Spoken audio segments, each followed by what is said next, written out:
سلام سلام كمسك الختام. ریا و علامت‌های شخصی ریاکار. به نام آن که جان آفرید. ریا چیست؟ ریا عملی است که انسان در اجرای آن تعریف و مدح دیگران را طلب می کند.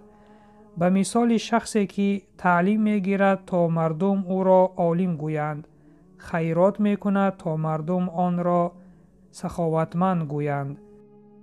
پیامبر اکرم صلی الله علیه و سلم فرمودند: سخت‌ترین چیزی که برایتان می ترسم آن شرک اصغر است. وقتی که از آن سؤال کرده شدند فرمودند: شرک اصغر آن ریا است. روایت امام احمد. علامت‌های شخصی ریاکار.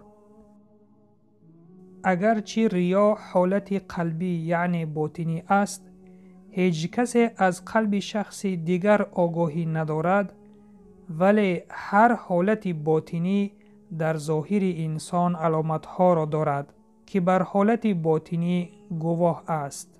حضرت علی خداوند از او راضی باد علامت‌های شخصی ریاکار را بیان نموده فرموده اند: ریاکار 4 علامت دارد. یکم، چون در تنهایی باشد در انجام عمل تنبلی می کند.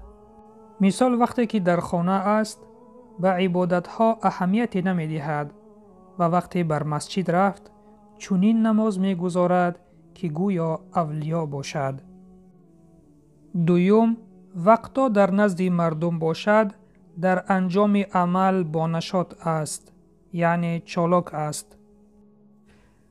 سیوم، وقتا او را برای انجام عمل تحسین گویند عملش بیشتر می گردد.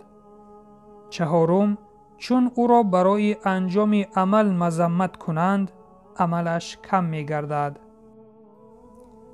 برادر و خواهر ایمانیم، به ما معلوم گشت که ریا چیست و علامت‌های شخصی ریاکار کدام‌هایند. اکنون در آخر برنامه هر یکی ما به خود سوال بکند: آیا آن عمل‌های خیری که انجام می‌دهیم برای خود نمایش است یا برای راضیگی الله سبحانه و تعالی؟ و این چنین آن 4 علامتی که حضرت علی خداوند از او راضی باد ذکر کردند، آیا این علامت‌ها در ما هست یا نیست؟ این سؤال است که هر یک شخص باید از خودش بپرسد.